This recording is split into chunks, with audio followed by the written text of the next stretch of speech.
باللہ من الشیطان الرجیم بسم اللہ الرحمن الرحیم۔ عزیز طلبہ، آج ہم اردو مکتوب نگاری کا آغاز اور ارتقاء زیر بحث لائیں گے۔ اردو مکتوب نگاری کے فن اور ارتقاء کے مطالعے سے یہ بات واضح ہو جاتی ہے کہ اردو زبان میں مکتوب نگاری کا آغاز آج سے تقریباً 200 برس پہلے 19ویں صدی کے وسط میں ہوا۔ اردو مکتوب نگاری فارسی مکتوب کے زیر اثر پروان چڑھی ہے۔ اردو خطوط میں زیادہ تر فارسی روایات اور تکلفات کا اظہار ہوتا رہا ہے، کیونکہ پارسی زبان طویل عرصے تک دفتری زبان رہی ہے۔ 19ویں صدی کے وسط میں جب پارسی زبان کو زوال آیا اور اردو زبان نے اس کی جگہ لے لی تو عام خط و کتابت انگریزی زبان کے علاوہ اردو زبان میں کی جانے لگی۔ اس دور میں اردو مکتوب نگاری دو صورتوں میں آگے بڑھتی ہوئی نظر آتی ہے۔ ایک صورت وہ تھی جس میں فارسی زبان کے رنگ و آہنگ کی پیروی کی جاتی تھی اور یہی زبان کے حسن و آراستگی کا معیار تھا۔ دوسری صورت جدید طرز کی تھی۔ ابتدا میں یہ طرز مقبول تھا۔ جدید مکتوب نگاری انشاء پردازی سے الگ ہو کر بے تکلف اور مکالمے سے قریب تر ہو گئی۔ یہی وجہ ہے کہ اس وقت مراسلہ کو مکالمہ بنانے کا دعویٰ غالب کے علاوہ دیگر افراد بھی کر رہے تھے۔ آغاز سے ارتقائی دور میں قدم رکھنے کے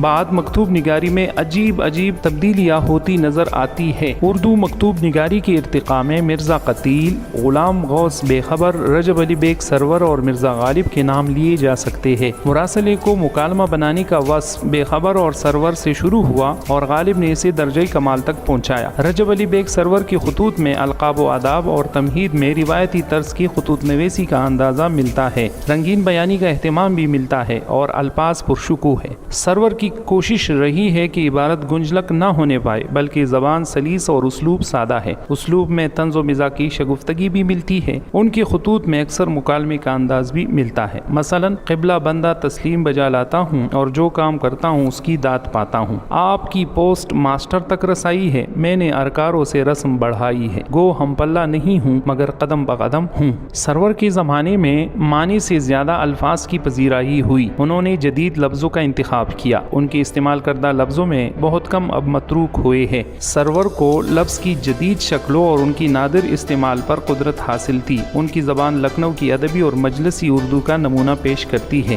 خطوط کو نصف ملاقات بنانے کا صحرا تنہا غالب کے سر نہیں بلکہ وہ دور ہی ایسا تھا۔ مثال کے طور پر واجد علی شاہ نے کئی جگہ لکھا ہے کہ اور مدام ارسال خطوط اور خیر خیریت مزاج محبت امتزاج سے دل غمگین اختر شاد کیا کہ المکتوب نصف الملاقات کہتے ہیں۔ یہ بات اپنی جگہ مسلم ہے کہ غالب نے سادہ اور صاف ستھری نثر کے انداز کو خطوط میں جگہ دی۔ اس سے صحیح معنوں میں جدید مکتوب نگاری کی رہنما کہلانے کے حقدار ہے۔ انہوں نے خطوط میں نئی قاعدے اور اصول وضع کیے، موضوع اسلوب کے اعتبار سے نئی جہتیں پیدا کی اور طرز بیان میں نیا حسن پیدا کرنے کی کوشش کی۔ غالب نے اپنے خطوط میں القاب و آداب ایجاد کر کے استعمال بھی کیے ہیں اور کہیں بغیر القاب و آداب کی بھی خط کی ابتدا کر دیتے ہیں، لیکن حالات اور موضوعات کی مناسبت اور شخصیت کے اعتبار سے اکثر القاب بدل جاتے ہیں۔ غالب کی خطوط کی مقبولیت سے اردو خطوط نگاری کو ایک خاص ادبی رتبہ حاصل ہوا۔ دور سر سید سے اردو مکتوباتی ادب میں ایک نئے دور کا آغاز ہوتا ہے۔ سر سید اور ان کے محاصر کی تحریر کردہ خطوط میں نئے زمانے کے رجحان انگریزی زبان و ادب کے ارتقائی منازل کا عکس صاف دکھائی دیتا ہے۔ اس دور کے مکتوب نگاروں کے خطوط ایک خاص طرز کی ترجمانی کرتے ہیں۔ سر سید اور ان کے رفقا کے خطوط کے مجموعے شائع ہو چکے ہیں۔ جنگ عظیم اول کے بعد ذہن و فکر نے جو نئے انقلابات قبول کیے ان سے مکتوب نگاری بھی متاثر ہوئی۔ یہ دور 1936 تک جاتا ہے۔ اس زمانے میں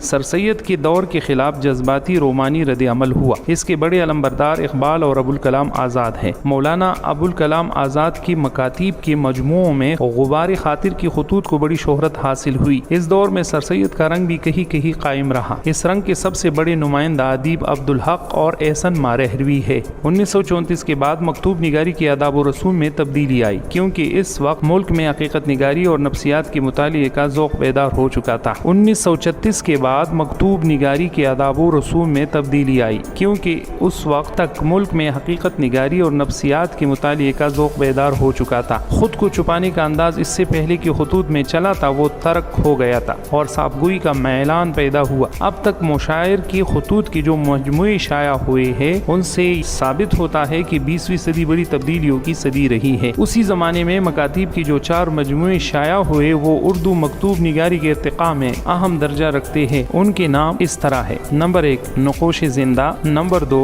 زیر لب وار پہ آشنا، نمبر 3 عزیزم کے نام، نمبر 4 گویا دبستان کھل گیا۔ یوں مکتوب نگاری کا یہ سلسلہ ترقی کی مناظر طے کرتا ہوا تاحال جاری و ساری ہے۔